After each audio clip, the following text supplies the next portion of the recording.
Teşekkürler, hoş bulduk. Thank you so much for being here. It's my great pleasure to be able to speak to you. This is my second time in Astana, and I'm very happy to be able to share some thoughts with you. Thank you very much, Mr. Speaker, for the hospitality. Thank you very much, Mr. Trullo, for the hospitality and the invitation. And it's a great crowd. I would like to share with you some thoughts that build both on the work I have done on institutions, but also on the work I have been doing on technology and our current situation around the world, because I think they have great relevance today for all countries, including Kazakhstan. I want to start with a few words, just recapping what James Robinson and I tried to articulate in Why Nations Fail, which I am so happy to see many copies of here, and learn that some people even read it at university. So the message of Why Nations Fail was quite simple, that the most important element for long-run prosperity, especially prosperity from which people in general benefit, is what we call inclusive institutions that provide the laws, arrangements, regulations, and norms, bolstering incentives for businesses and workers to increase their productivity. For businesses, that means secure property rights, a judicial system that enables contracts and other arrangements to be made to advance their businesses, an environment in which they can invest in technology, in innovation, scale up if they are successful, under the protection of the law and with the confidence, trust in the institutions that their success is going to translate into greater market share or revenues, not be held back by connections of rivals or corruption or other threats. And we argued very much that it's also critical for a level playing field so that workers can get a share of that gain, invest in their own skills, and allocate themselves according to their interests and skills to the right sort of vocations rather than be held back in coercive arrangements or things that restrict their freedom and their ability to realize their potential. All of this needs to be backed by a political system in which people are able to participate and bolster the kinds of economic arrangements that they themselves are going to have a say in, because I think the economic system inevitably fails to deliver some of these things or cannot make it sustainable if at the end political power is very much concentrated and people are subject to laws in which they have themselves no say in constructing them. So that was the basis, the main layer of Why Nations Fail: inclusive economic institutions synergistically with inclusive political institutions. Two other elements of that story were about adaptability, meaning the ability of institutions themselves to change when conditions change. And that, we emphasize, was particularly important during periods that we called critical junctures. By critical junctures, what we meant is periods during which either technology or external conditions such as wars, huge demographic changes, or other unusual events create need for change both for economic arrangements and for institutions, and they generate a fork in the road whereby some societies can improve their institutions while others will either stagnate or, in fact, even worse, experience atrophying institutions because of the difficulties that they face to which they have not really adapted.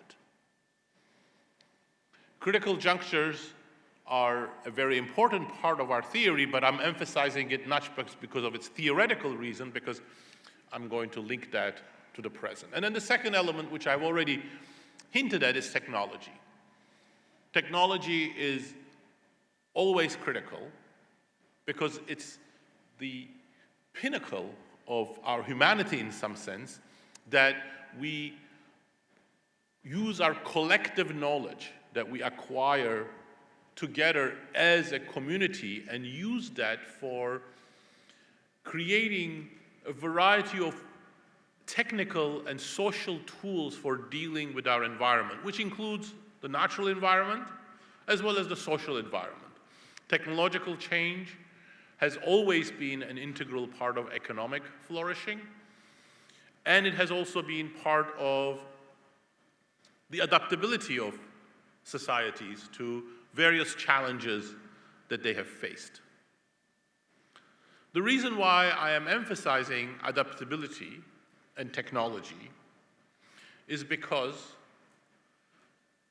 not just in history, but today, they are at the crosshairs of a truly transformative set of changes we are about to experience. If one word was allowed to me to describe the present, I would use the word tumultuous. We are in the midst, as a world society, we are in the midst of several changes, each of which by themselves would be epochal, except that they're all coming to us more or less at the same time. I don't have time to talk all of them at length, but a few of them I want to expand on. But my list would include artificial intelligence, for which we are very much at the beginning, and whether you are an optimist, realist, or pessimist about AI, you should have no doubt that it's going to reshape several aspects of our world. The energy transition, Paris Accords, targets may come and go, but the energy transition is real and will affect all of us. But it's not just the energy transition. Climate change will also necessitate various transformations in how urban centers are organized, how we consume new services, and all of that. Aging. The world has never gone through a period like this in terms of aging. We get a glimpse of some of this by looking at South Korea, for example, not too far from here, which in 1990 was one of the, or 1980s, let's say, was one of the youngest countries in the world, and in the course of about 20 years became one of the oldest, with a huge decline in fertility. What South Korea underwent is actually slower a little bit than what China is in the midst of undergoing, and Europe, parts of Asia, Latin America, and the US are following behind. The world population will stop growing and will start declining probably in about 20 years' time, and we will see declines in every continent except sub-Saharan Africa, with tremendous implications for the production structure, for entrepreneurship, for saving investments, and for workforce, but also for consumption, what people need, what people want to consume, healthcare, different services, different kinds of goods. Geopolitical balances. Francis Fukuyama's famous end of history declaration and other people's enthusiasm that the era of ideological battles between different systems was past, gone notwithstanding, today we are in the midst of a geopolitical turbulence that is both ideological and military, and it will have quite unforeseen consequences because we don't know how it's going to shake out. Relatedly but distinct, democracy. For a long time, democracy had become the only game in town, the aspiration for people from Kazakhstan to Eastern Europe to Latin America, the period that started with the collapse of the dictatorships in Southern Europe, Portugal, Greece, and Spain, continuing with Latin American dictatorships and the transition in Eastern Europe, went apace for a period of more than 30 years. But sometime around the middle of the 2000s, there has been a reversal that process came to an end. But even worse, today, we are living through a period in which in almost all industrialized countries, support for democracy is declining, anti-democratic, anti-liberal forces are in ascendancy and are creating a completely different set of political dynamics, again, with huge amounts of uncertainty. All of these are relevant for Kazakhstan. AI, I think, is a tremendous opportunity for Kazakhstan. Energy transition, of course, will affect Kazakh economy because of its current reliance on hydrocarbons. Aging will be slower in Kazakhstan, but it will come and it will have implications that probably are quite different as well because it's an already vast country with a relatively small population. The geopolitical risks, of course, are playing around Kazakhstan in many ways, which is somewhere between Russia, China, in Europe, and of course, its future will be intertwined with these things. And democracy is a process which many countries, just like Kazakhstan, are very much at the beginning stages, and of course, democracy's promises and where it ends up are going to have very important implications. This is a vast set of issues, and I don't want to overstay my welcome. If you allowed me, I would talk about for 5 hours, but we don't have that much time. So I will limit my comments for another 30 minutes or a little less than 30 minutes, and focusing on AI, touching on aging and climate change, and then speak a little bit more about democracy. So first, about artificial intelligence. Artificial intelligence, in some ways, is a continuation of digital technologies that have started, started is perhaps an understatement, that have already transformed our lives beginning in the 1970s. But there is a very big difference. Digital technologies until AI were very simple algorithmic constructs where you would have inputs. Those inputs would map into a predictable set of outputs, especially if performed under stable conditions. Artificial intelligence, as the dreams of machine autonomous intelligence went back decades, creates a very different possibility whereby machines can have the flexibility to learn from humans or learn from human knowledge and go beyond what is just programmed and entered as inputs. This is part of the reason why hopes from various quarters are very much alive. Things that you could not do with simple digital computers, for example, using them in extensive ways in services such as education, healthcare, and others, become a possibility, perhaps, with artificial intelligence. Or the dreams of AGI, artificial general intelligence, which have been part of the folklore or the imagination of people ever since the antiquity, but especially the beginning of the 20th century. those things could become a reality when, in fact, machines can learn and reason by themselves without that human input being entered at every phase. Those possibilities are real. Perhaps sometimes hyped up and exaggerated, but they are real. So are other possibilities. In fact, what I want to argue with you that there are two very different directions for artificial intelligence.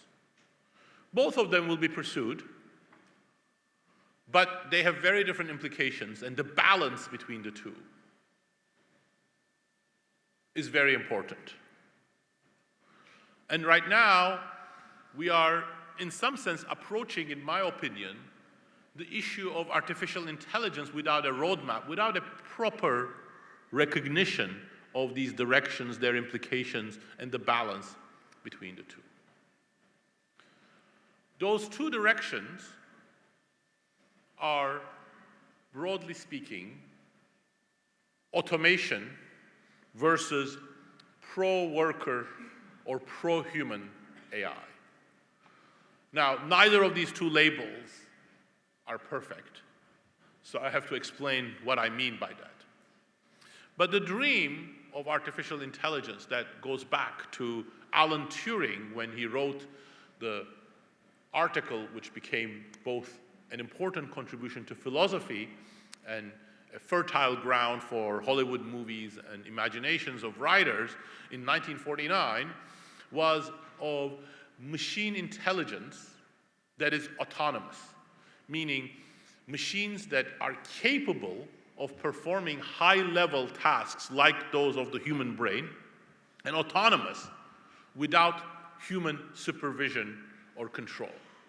That is very different from what I described for the earlier digital technologies, where a human has to enter the input and the full program for the output to come out.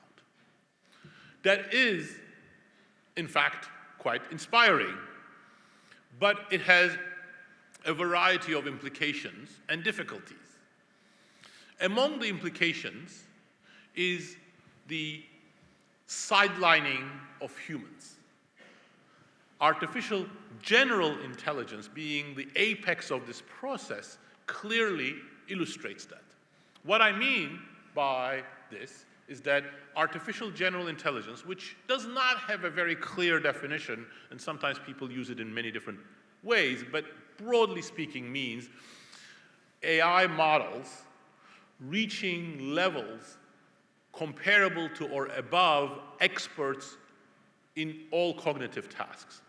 An AI model, superbrain, that can, with some applications perhaps, do chemistry as well as the best chemists, physics and mathematics as well as the best mathematicians, accounting, writing books, preparing reports, reading radiology, customer service, all sorts of things that involve cognitive functions at the level of the best experts. Now, when that happens, clearly it will be in the interests of businesses to use those AI models instead of humans. We've already seen that with previous technologies. Digital technologies that had much more limitations, immediately the way that people started using them as early as the early 1950s was for numerically controlled machinery. Well, in fact, it was before the 1940s, 50s. It was the Jacquard looms in the 19th century, where you would have a clear set of instructions for machines, and then the machine heads would work according to those instructions. That's a way of automating some very simple tasks. Now imagine all of the tasks that you can automate, meaning substitute algorithms or machinery, once you are at or near or on the way to artificial general intelligence. Now, that has three problems, however.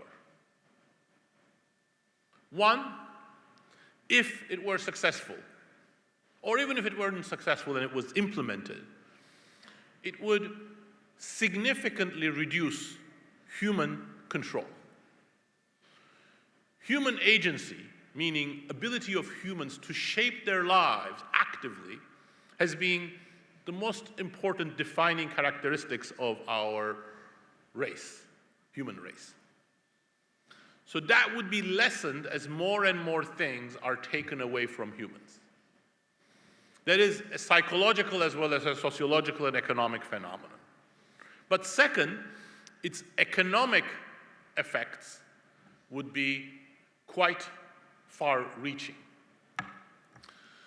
Process of automation is not a neutral technological change. Technology is never neutral. Technology is something that we can use for improving our living conditions, our productivity, our adaptation, but always it has a variety of rich consequences. Automation, the substitution of machinery, capital, algorithms for tasks previously performed by humans, by sidelining humans, creates a first-order set of distributional implications. First, it favors capital relative to labor, so the share of labor in the value added of an industry or the national income of a society declines, and that's exactly what has happened in the United States and Europe with computer automation, office automation, and very powerfully with robotics and other advanced automated tools in manufacturing. That would become accelerated if we go in an automation direction with AI. Second, it's not just between capital and labor, but also within labor, automation typically acts as a powerful driver of inequality. The reason for that is because every worker has different set of skills and experiences, and automation affects some and not others.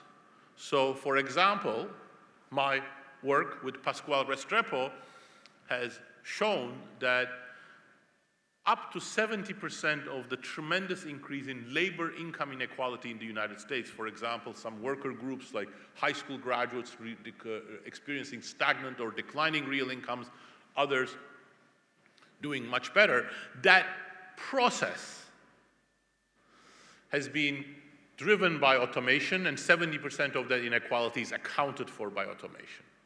So if automation continues and expands, there is every likelihood that not just inequality between people who live off capital income and laborers would increase, but inequality among laborers would increase, with some groups experiencing declining employment opportunities, lower real wages, or stagnant real incomes.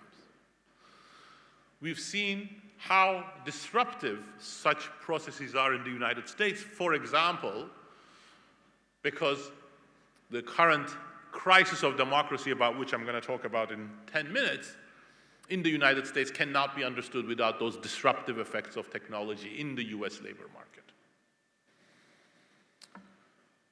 Now, those two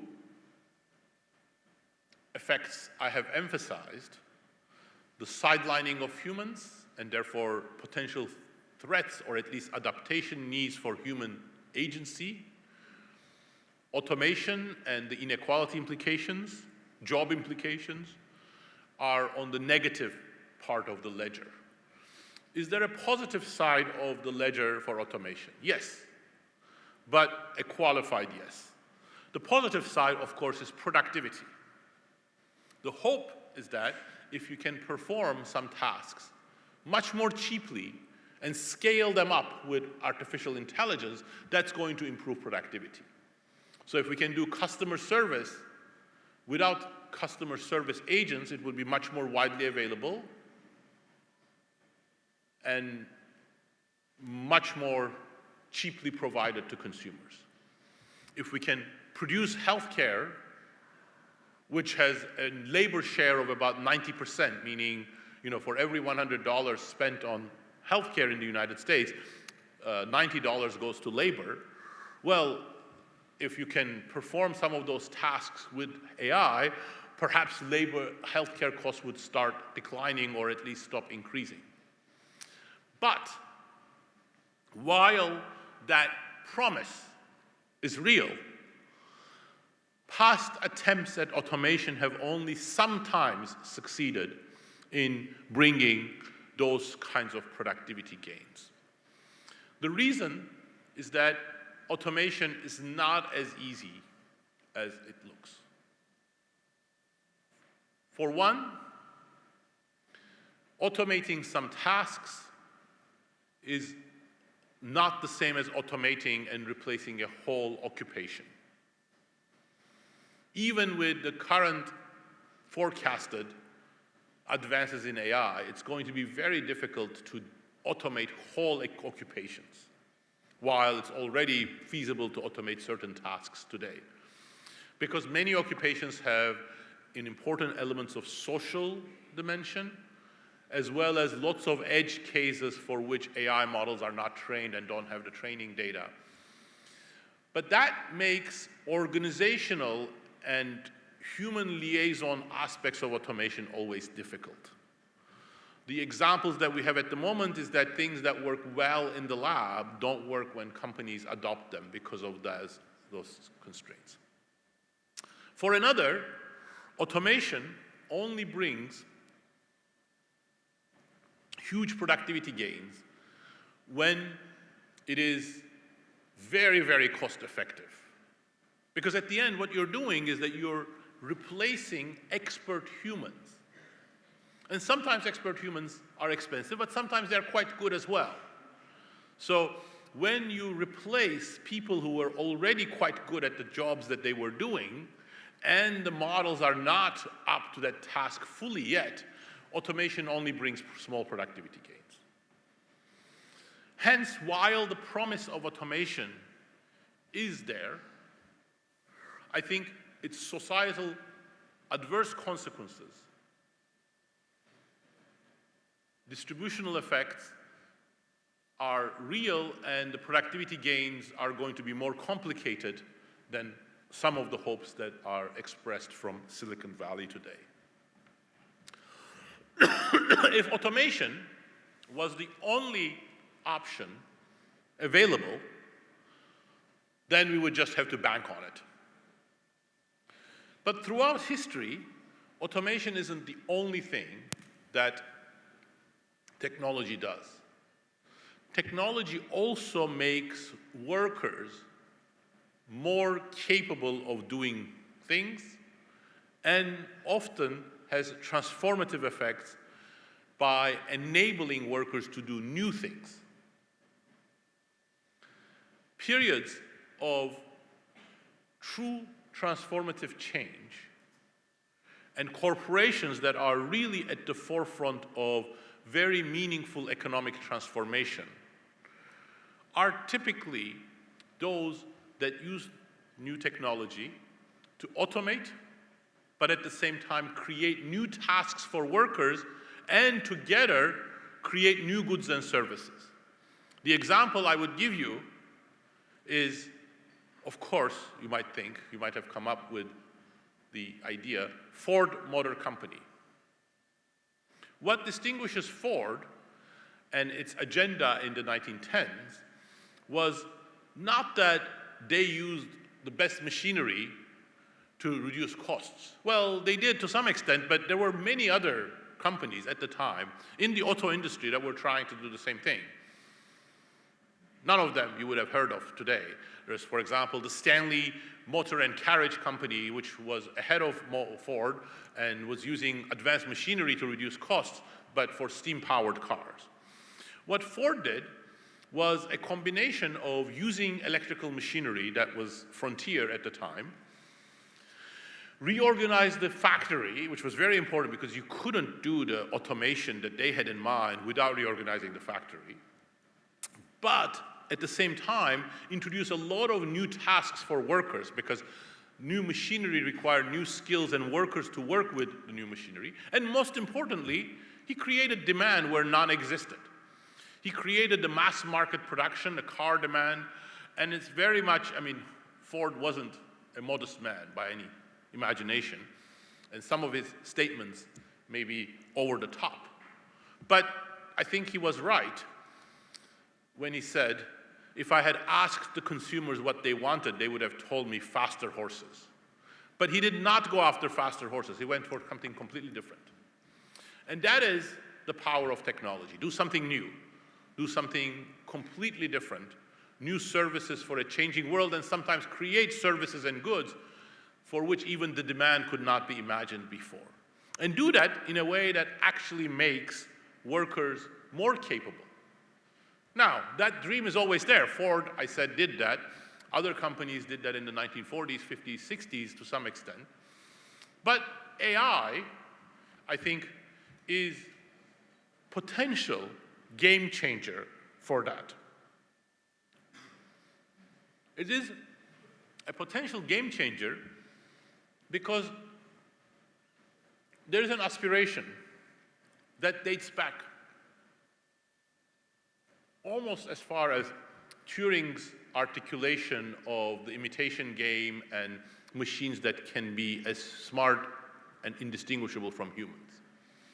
It was expressed by several people, but one powerful articulation of it is by a gentleman called J.C.R. Licklider, who I think more than anybody deserves the title, the grandfather of the internet, because it was his designs that were for packet switching that undergirded the early internet under the Defense Department Advanced Projects Agency. Licklider, in an article he wrote in 1960 called Man-Machine Symbiosis, said, in not too distant future,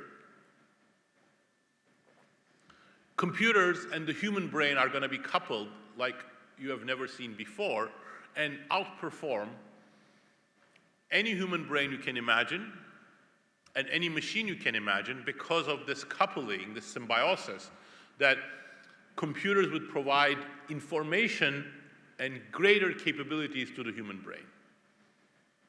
Inspiring, though this was especially stated in 1960, it was completely unrealistic.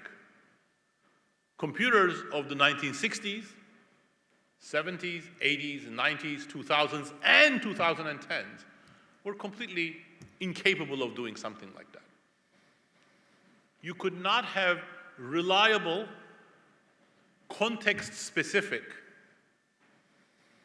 information provided in real time in a usable form to humans, which is what was needed. Yes, you could go on the internet if you had a week and research something and eliminate all the incorrect leads. but that was the extent of it. What is really needed for this greater coupling is that whatever you do, whatever your profession, whatever your vocation is, as a nurse, educator, electrician, in real time, as you are confronted with new problems, need for solving problems, that's when you get the relevant information. Imagine you're an electrician. There are tens of thousands of different machinery. Each one can work differently when coupled with other machinery, and those capabilities are going to get worse and worse. I mean, better and better and worse and worse. So that's when you need, when this information that's relevant for the specific case that you're dealing with. Now, with the advances in AI, that is a reality. One can develop easily, in fact, prototypes exist, a tool that is handheld and has been trained on the best electrical engineering knowledge and on the corpus of all electrical equipment and machinery that exists, and the use cases of the best electricians in the world dealing with the most difficult edge cases, that is in the hands of any electrician that iteratively helps them become better electricians. This is possible everywhere. Another horizon is new goods and services. This is one thing that automation cannot do, because automation is backward-looking. But what we need is new goods and services in the digital age, in a changing environment. Again, AI can be an incredible companion for that sort of agenda. This is why I call this a pro-worker agenda. Now, the pro-worker agenda, in addition to having a good name, I think, has other advantages. It does not sideline humans. Human agency is potentially amplified, or at least maintained. Its inequality implications are very different. Ford's Motor Factory did not reduce wages or eliminate wages. In fact, it went to a boom in employment and wages because humans were critical for the tasks that existed and were being created there. And productivity. While automation, as I said, could bring important productivity gains, in many domains, actually making workers more expert, more capable, more productive could be a surer ticket for productivity growth, especially if it's coupled with new goods and services. And adaptability. AI, if it goes in this pro-worker direction, would increase the adaptability of our production structure as well as our institutions. Now, I want to say one more thing about AI before going on to the other topics for which I have left myself a little bit less time.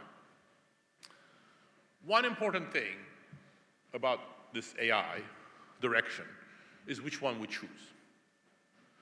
And that is an investment decision, innovation decision, business model decision by tech companies, but also by corporations and others. Right now, the problem is that while both of these are possibilities, and there will be advances in both of them, the vast majority of resources are going into automation, either for process automation in relatively routine tasks or with the agenda of artificial general intelligence. And there is very little resources devoted to the pro-worker agenda. That is a problem. And I don't think the solution to it will come anytime soon from Silicon Valley. So it creates openings for other players. Now you might think nobody stands a chance to influence the direction of AI technology when there is Google, OpenAI, Anthropic, and all of these other huge corporations. Well, there is one thing, however, data. Data is lifeblood of AI. But what kind of data? Right now, the AI data is often low-quality data from Reddit, Twitter, Facebook, other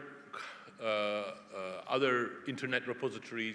Sometimes high-quality data exists and is used and gobbled up by companies, but there isn't enough high-quality data. There isn't a possibility of preparing the kind of, say, pro-electrician tool that I mentioned, because we don't have that kind of data.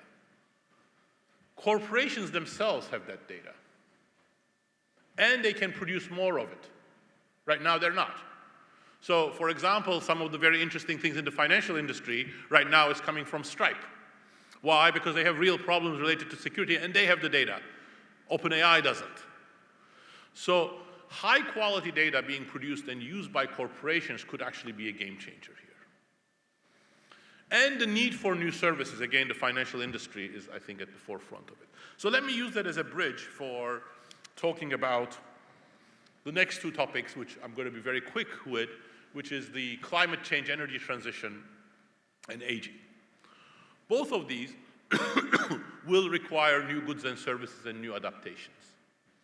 For climate change, it's very clear, not only new ways of storing and producing energy, but also new ways in which we can be more energy efficient or new services that use energy differently.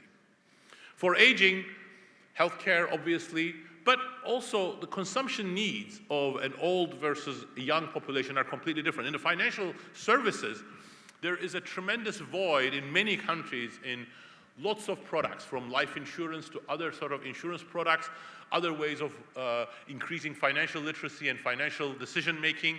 And all of these are going to change when the population becomes older or more middle-aged than it is now. So those are going to be very important. And by the way, we have, again, the templates that show that technological adaptation is particularly crucial in the context of an aging society. I mentioned South Korea. Well, I could have also mentioned Japan and Germany. Those three have been at the forefront of aging. They aged much faster than the rest of the world, and China is now joining them. Now, within such a rapidly aging population, you would have expected the South Korean, German, and Japanese economies to run into the rocks, especially in industries, heavy industries like chemicals, automotive, machinery, which in the 50s and 60s required a lot of manual labor, able-bodied, manual, hard jobs. What happened is that actually, rather than hitting a rock, all three of these countries expanded their footprint, their exports, their productivity in all of these industries, led by automotives. How did that happen? It happened because they made technological adaptations for an aging society. They introduced robots much faster and in the right way, in a way that was complementary to workers, and labor productivity surged, and that's why these economies came to dominate the automotive sector around the world. And in fact, their macroeconomic performance was better than expected, despite their aging. So the same is going to be true with other aspects of aging: healthcare, consumption, services, and production. Now, that was very fast because I don't want to overstay my welcome here, but let me devote my remaining few minutes to democracy. Democracy is obviously an imperfect system. So is everything else. And today, it's much maligned. There are powerful global debates on what the right balance between top-down, sometimes technocratic, sometimes other ways of controlling society, both for good or not, and bottom-up participation and ways in which that participation can work. There are economic implications, there are distributional implications. Today, in stark contrast to Fukuyama's prediction that end of history meant not that every country would become seamlessly liberal democratic, but that the ideological battle between democracy and its alternatives was over, I think the ideological battle is much renewed and much more powerful today. I have spent much of my career thinking about democracy, and I have also looked at the economic performance of democracy and what it offers and what its shortcomings are quite a bit. My summary of the literature, or what I know anyway, based largely on my own work, but as well on works of other scholars, is that when it comes to economic performance, the case is pretty open and shut. Though democracies do have problems, though they can sometimes hit gridlocks, overall, democracy is much better for economic performance and for inequality and for health and for education. In the data, in the post-war period, and the same is true in the 19th century when you look at Europe, countries that democratize do significantly better in terms of GDP per capita relative to their previous trend. For example, in the post-war period, countries that democratize grow about 20% more in terms of GDP per capita relative to their previous trends, or other countries that do not democratize with similar conditions. That growth comes with better market organization, higher productivity, and especially more education and healthcare. It brings better services to the population, so it's not particularly unequal, although democracy does face some problems in terms of limiting inequality for a variety of reasons. But democracy generally does far better than authoritarian governments. And today's problems around the world, I am quite convinced that authoritarians or right-wing populists or communists do not have solutions to them. So democracy is not the only game in town anymore, but it's still the most viable alternative for populations that want prosperity, that want voice, that want public services. But here is the problem. Even though the data are very clear that democracy is better than authoritarian alternatives, democracy has also underperformed. It has underperformed in two dimensions that are both relevant for Kazakhstan and for other countries, because it holds lessons. The first is that in the United States, Western Europe, Canada, in its golden age, democracy realized its three core pledges, which was shared prosperity, that economic growth I mentioned was shared. It was public services that people needed, especially in healthcare, education, sanitary conditions, roads, and voice, that people felt that their voice was being listened to. In the last 30 or so years, that hasn't worked as well. Inequality has soared, public services has been much harder and lower quality, especially in the United States. Education and healthcare have been a problem, but so in the United Kingdom, so in France. And the population, for a variety of reasons, and this is, by the way, the topic of my next book, which will be published in August, What Happened to Liberal Democracy, so I'm happy to talk about it for many more hours, but in 60 seconds. For a variety of reasons, people have also increasingly felt that their voice wasn't being listened to. So this has really soured some populations or some segments of the population to democracy, even though the alternatives are worse. So democracy in the West needs to perform better. And another branch of my research also shows that works. When democracy performs better in terms of these three pledges, people's support for democracy increases. So there is a virtuous cycle that's possible there, although right now it's not working. For transitioning countries, the problem is that democratic institutions have turned out to be much harder to build and consolidate than people initially thought. In country after country, efforts to bring democratic institutions from the outside have not worked. And I think they had no chance of working in places like Iraq or Afghanistan. They need to be more bottom-up from a country's demands and develop according to that country's cultural normative conditions. And democracy early on has to walk a tightrope. There are many pitfalls that democracies can fall into. By the way, these pitfalls are part of the 20% GDP per capita gain. So despite those pitfalls, so it's not like when I say there was a 20% gain, I am excluding those pitfalls and the countries that haven't been able to navigate these things, despite those pitfalls. But those pitfalls sometimes create other conditions. I think the first one is clientelism. In many early democratic countries, the vote demand of politicians translated into clientelistic relations so that the services were not universal, they weren't high quality, and they created greater dependencies. And second, security. Every transition is costly. Authoritarian transitions are even more costly, but democratic transitions are costly too, and they come sometimes with security challenges. So democracies have to navigate that, and the best strength for that is free media, people's own demand for democracy, and a commitment to the aspirations of democracy, realizing what democracy has to offer in terms of shared prosperity, voice, and public services.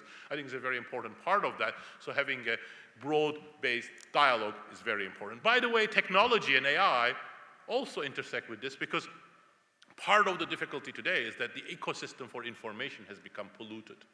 With social media and other things, the challenges of building democracies is going to be more intense as well. So in some sense, I hope I have at least shared some of my thinking with you, but also have articulated why I think these are really tumultuous times. The direction of AI, what it will do to our societies, aging, climate change, global imbalances, which you know better than I do, so I didn't have time to talk about that, and how we're going to make democracy work, how we're going to build democracy in an age of polluted information with social media, which could get much worse with AI, Those are real challenges. We don't have solutions to them, but we can collectively develop solutions to them. Thank you very much. Thank you so much, Professor. Now it's time to open the floor for the questions. Should I go You back make there a or yes. stay? Your seat, it will be more comfortable for you. Thank you. To set the tone, the first two questions will come from the Speaker of the Senate, Mr. Shimbayev. You're welcome. Professor Asimoglu, thank you for your outstanding and great lecture, and we enjoyed it a lot, and I'm sure there will be many questions from the forum participants. Now allow me to ask a couple of questions. My first question is about institutions. You emphasize in your work that the institutions play a critical role, key role in enhancing and ensuring a nation's long-term stability and prosperity. At the same time, today we are witnessing that many institutions, traditional institutions, are losing their influence. Institutions are becoming less structured, less powerful, but more decentralized. At the same time, we are seeing the rising impact of non-institutional actors, such as populist figures, informal movements, chaotic network-based communities, and so on. In this context, how do you envision the future of institutions in years to come? And what new factors will determine the development of nations if we are witnessing that the nature of institutions have changed? That's my first question. My second question is about democracy. You mentioned about democracy, and it's a very important topic for Kazakhstan as well. Of course, the democracy is most effective way to the development of the nations. And at the same time, right now we are witnessing that democratic institutions, mechanisms are under pressure and attack from different groups of society, populist figures, and so on. And in this context, we are seeing that democratic institutions are becoming less effective in achieving goals related to the development of nations, related to securing equality, and in terms of achieving other goals. In this context, we can say, using your words, that the corridor for democracy, democratic institutions, and for liberty, the corridor has narrowed. It is not correct to say closed, but it has narrowed. And in this context, what is your view on the future of the liberal paradigm and democracy itself? How it's possible to develop democratic institutions, mechanisms, in order to keep their attractiveness for population and for politicians and for countries? Professor, please. Thank you very much. Those are excellent questions. In fact, they're very related. And I was very happy, Mr. Speaker, when you mentioned earlier, and you repeated again, the narrow corridor, because I think my thinking on both of these questions is shaped by my own work on the context of the narrow corridor, as well as my new book, What Happened to Liberal Democracy. The main thesis of the narrow corridor is, in some sense, that democracy and the true liberty exists in a state of balance, dynamic balance between the strength of state institutions and bottom-up participation. You need both of them. If bottom-up participation is too weak, you end up with despotism. If state institutions are too weak, you do not have the public services laws, you end up with an absence of state power that is ultimately like anarchy. So you need both of these forces to be strong and capable and develop together. Many countries in the process of transition, so starting from your second question on democracy, necessitate not only to hit that balance, but to keep that balance. And unfortunately, yes, you're right, that corridor has become narrower, as James Robinson and I argued at the end of the narrow corridor, both because of increasing inequality, potentially social media and AI, and new geopolitical balances that make that very difficult. But the formula still, I think, remains broadly the same. In societies such as those in sub-Saharan Africa, where the big problem is one of state strength, the first order business is to build strong state institutions.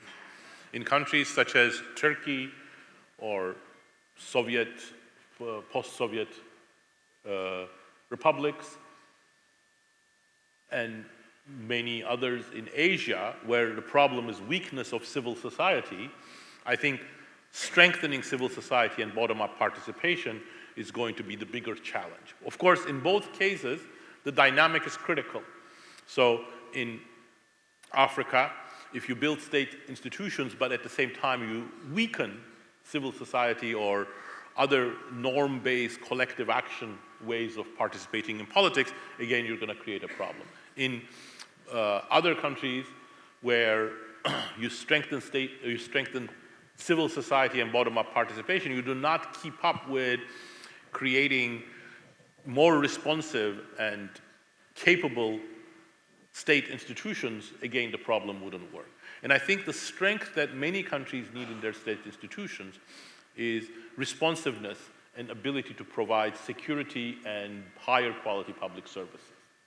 And I think that then bridges me to your first question, which is, what are the new challenges created by a variety of non-state actors and networks, and also how this interplays with trust in institutions. And I think those are real problems. They are everywhere, but their intensity is very different in the different contexts. For example, in the United States, one of the consequences of what I was trying to describe at the end is that trust in institutions has reached an incredibly alarming level. So only 8% of Americans say they trust Congress, a few percentage points trust courts or the presidency or the police. It is just incredible that any country could survive with such low levels of trust. So in some sense, countries such as Kazakhstan have an advantage that the trust in institutions haven't collapsed to the same extent. But on the other hand, trust in institutions is getting lower everywhere, and part of it is exactly like you have articulated, is coming from new political movements or actors. Chief among them is social media. Social media has come to dominate political discourse in many different ways, and I don't necessarily mean misinformation. I think that's an important element, but much more than misinformation, I think social media has become a way of engagement, and it is very different as a way of engagement. It neither strengthens civil society because it doesn't build bridges, nor does it strengthen state institutions, so it is part of the dynamics of narrowing the corridor. And secondly, I think the failures of existing political systems, especially democratic systems, as I've tried to articulate, in securing shared prosperity, high-quality public services, dealing with problems such as cultural change and immigration, have opened the door to non-traditional actors such as populist politicians, and again, leveraging social media and new systems. But again, linking to to your question about democracy, I think another important fault line is to be remembered here. The critical thing that democratic governments at their best offer is technocratic governance that uses expertise and the best knowledge on a variety of problems, from nuclear risk to pandemics to economic regulation and so on. But over the last 4 decades in the West, technocracy has been abused and has become perceived as top-down control against people's wishes. And I think that is a very dangerous dynamic, and I think this is one where transitioning economies have to avoid, which is keep the technocracy, but do it in a way that's still responsive to the people and builds trust among the people in state institutions, rather than what has happened in the United States or in France or in the UK, where technocratic governance was a handmaiden of reducing trust. Thank you so much. Thank you, Professor. Thank you, Mr. Ashimbaev. My name is Solia Kemilbayeva. I'm the Associate Professor in Economics and the Dean of International School of Economics at Maksut Naribayev University. Thank you so much. Thank you so much. You talked a lot about that today, the AI revolution, but still, being a labor economist, I want to return to this point, and my question is about the decent work in AI revolution, in the era of AI revolution. You mentioned a lot that we are now indeed experiencing these reforms, and maybe they are very universal for the world, but still all countries have their peculiarities. So, for example, if we mention, if to talk about Kazakhstan, what we have here, we went through this premature deindustrialization with the collapse of the Soviet Union, which, to oversimplify, it was the process when people moved from the declining manufacturing to the services, retail trade services. They all are rather primitive, and the productivity, labor productivity is low, and also the share of labor is already very low now here, and now we are experiencing this AI revolution. And this AI revolution, we are not at the cutting edge of this reform. We don't have tech giants here. Still, we are a very fast adopters. So my question would be if you can elaborate a little bit on what exactly should we do, the government, the businesses, and the whole society, to ensure that this reform is, as you said, pro-worker, pro-human, that it enhances the social efficiency and productivity and declines the inequalities. Thank you so much. Thank you very much. Those are excellent points, and I share where you're coming from and the important challenge that every country, including Kazakhstan, including the United States, including European ones, face, is to create good, well-paying jobs for all kinds of workers during this transition.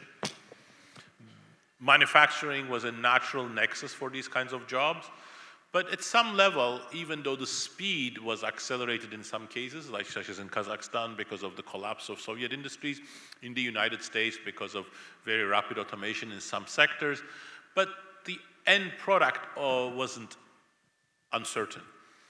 Existing labor-intensive processes were going to get automated one way or another. The issue is, can we create new industries in manufacturing where people build things together with better technology? I think those possibilities are there. And I think even more possibilities, which remain very unexploited, remain in creating good jobs in services. Healthcare, education will become more and more important in every country, and creating new jobs there using new technology, including AI, is going to be first order. Now, you are also 100% correct that this is not automatic. It may not work out. And you're also 100% correct that a lot of the tone will be set by tech giants. But I believe many countries have room for making their own choices. While I do have some doubts that the current architecture of foundation models is ideal for pro-worker AI, it is possible to take and distill those foundation models in a cost-effective manner and then combine them with other applications using data and using domain-specific data. And I think countries that have an educated workforce and digitally savvy companies can do that in the way that I gave the example of Stripe, for example, in the financial services industry, and other examples, for example, in terms of bringing more pro-engineering tools, etc. So I think there are possibilities for Kazakhstan. It remains very important to keep up the edge in terms of educated workforce, digitally savvy workforce, but also just have a national strategy for doing that, led by, true innovation in this domain. Dr. Asimoglu, thank you so much for taking time to visit our distant country. My name is Kuanish. I lead the local think tank with interest in institutional economics. And all of us here are interested in how to make Kazakhstan a developed country.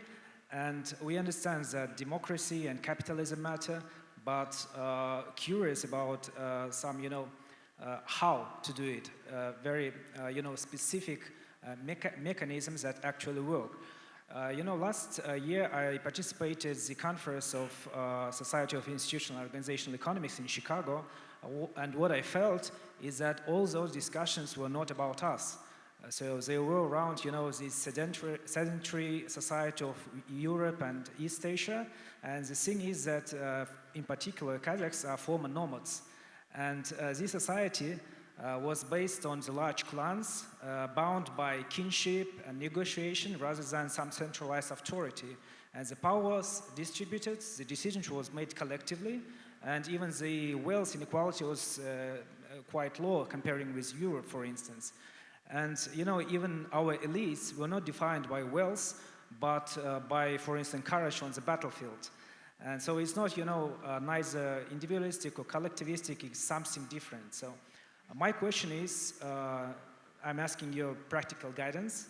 As a scholar, if you were to study such a very specific institutional context, what would be your approach and suggestions? And are there any historical parallel that you would, for instance, suggest us to study in order to better understand our own past? Thank you. Well, this is an excellent question, although it's not my place, of course, to be able to give you advice, because I think you understand the norms and cultural evolution of the country far better than I do. But your analysis at a high level is exactly what I agree with as well, which is that while inclusive institutions, as I have defined it, have common characteristics across all societies, they also have a lot of different paths that depend, both in terms of their development and in terms of the way that they look at ultimately. For example, while electoral democracy with checks and balances has emerged as the natural form of democratic participation, it's not enough.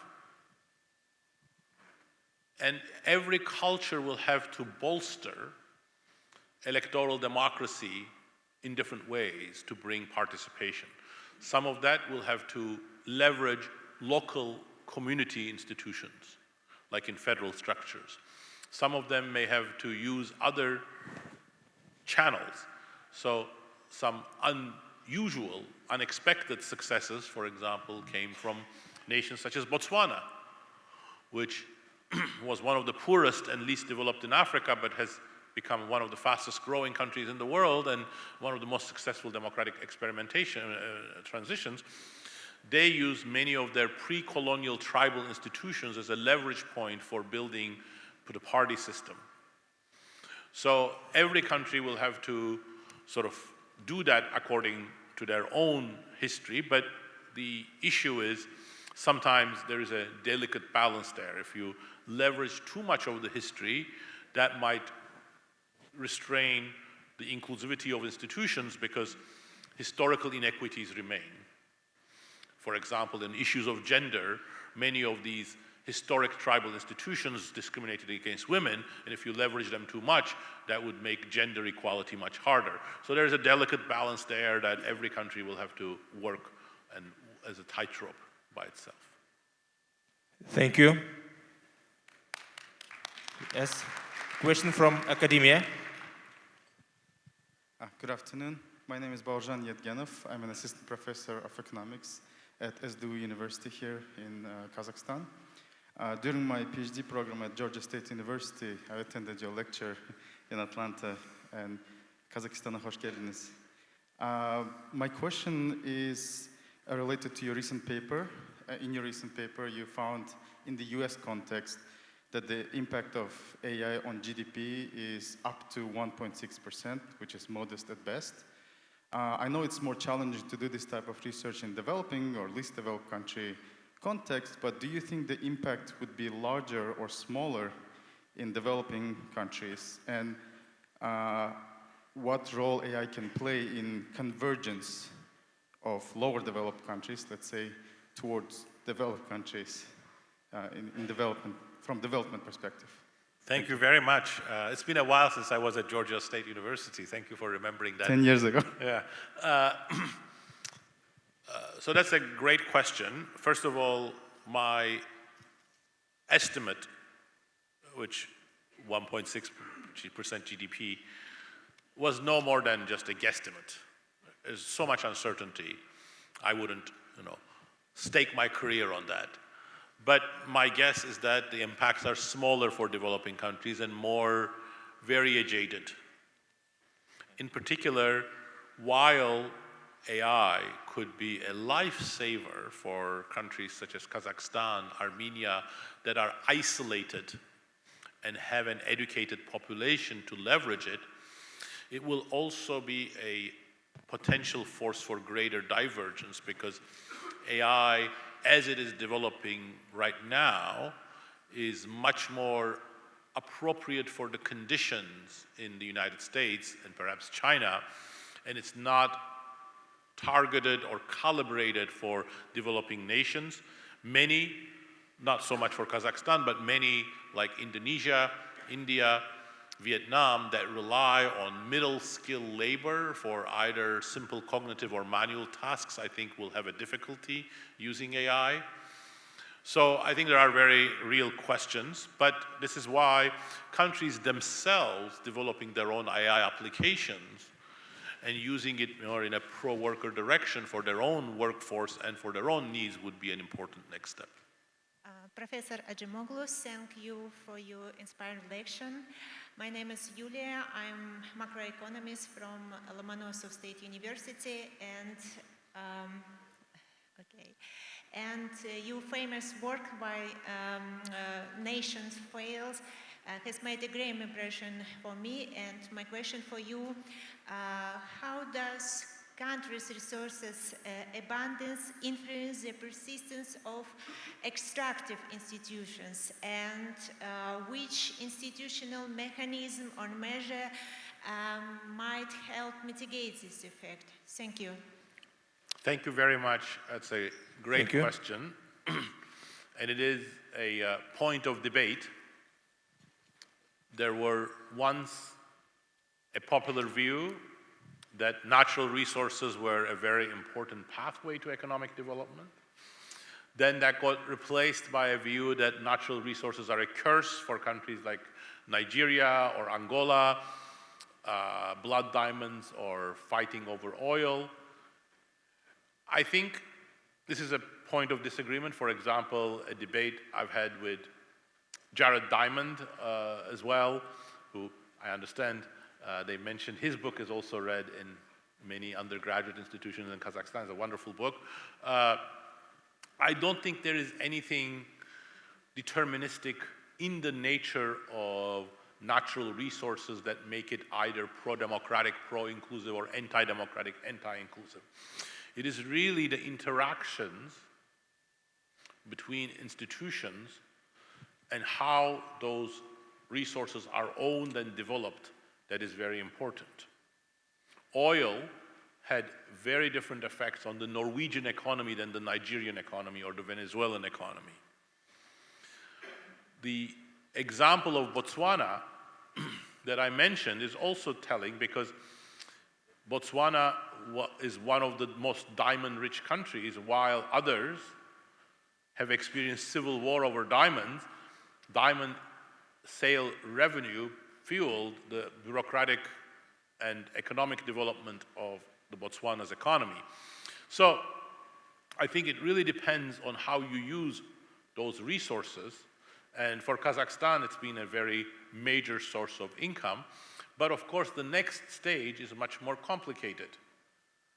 Several other economies, such as United Arab Emirates, Qatar, Saudi Arabia, that also depend on hydrocarbons, are trying to diversify out of them, but I don't think their institutional structure will permit that to be a very easy process.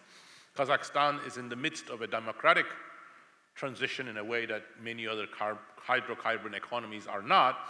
So how that democratic transition is managed, and new sectors such as those that depend on digital services, AI, data, whether they can be leveraged in order to smooth that transition away from hydrocarbons is going to be a very important thing. But in essence, I don't think dependence on oil right now is an anti-democratic force, but dependence on oil will have to be lessened for the future economic development of Kazakhstan. Thank you, Professor. Don't lose your moderator. I'm here. I'm here.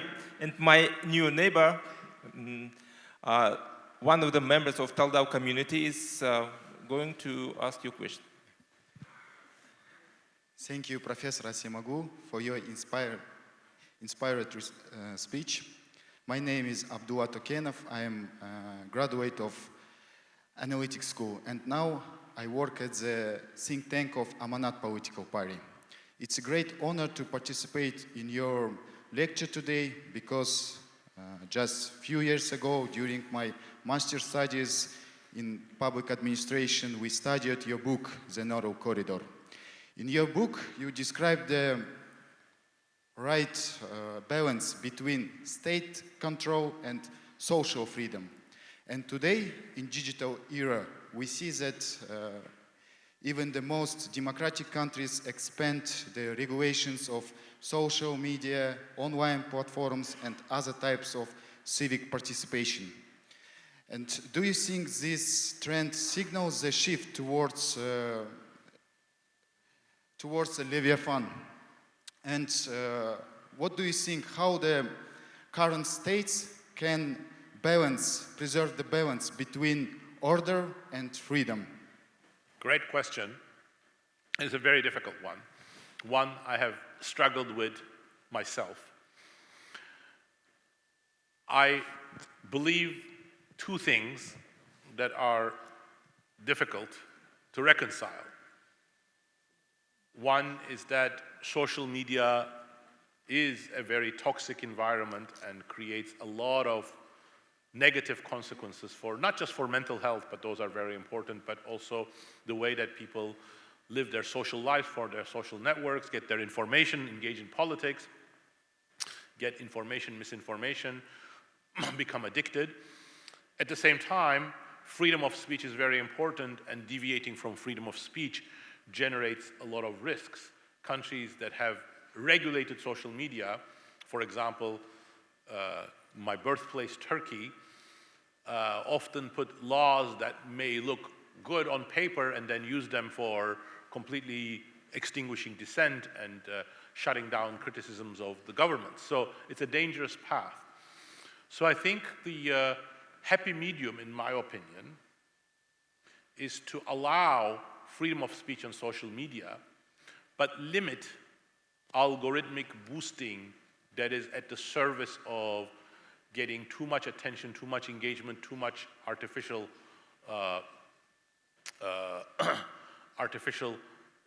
creation of echo chambers.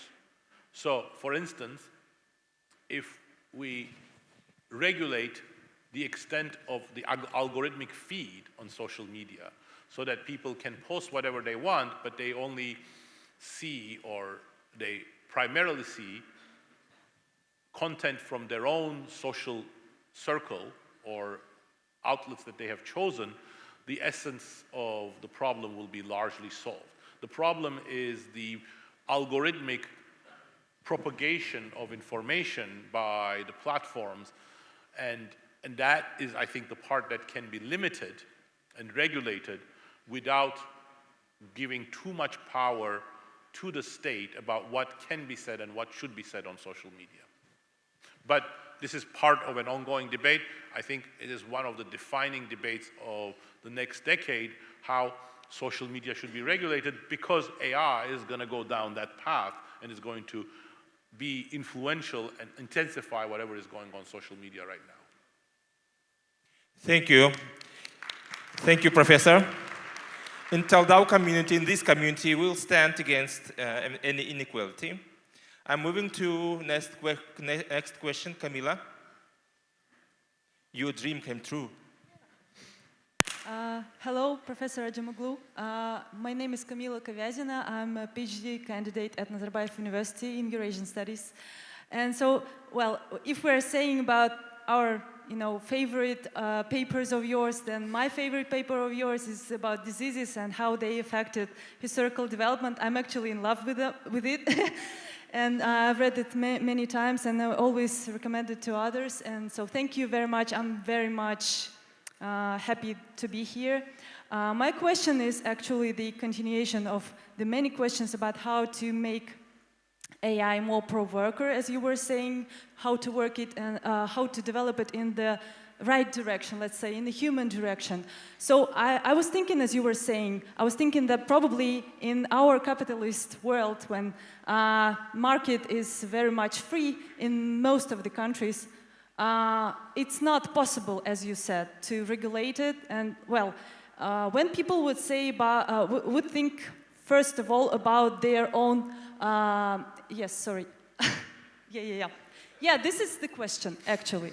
So in capitalist conditions, is it possible to regulate somehow AI development? Or maybe, as some of scholars are saying, that in such transition periods, autocratic regimes can be even more effective, efficient. And what do you think in this regard? Maybe we all should, at some point, just to transit to this autocratic regime? Or how do you think how we should manage this? Yeah. Thank you, Camila. Thanks for your kind words. Thank you. Excellent question. Well, look, I think there are two dimensions here. The first one is that I do not think that democratic governments are powerless in terms of AI regulation. In fact, AI regulation is feasible.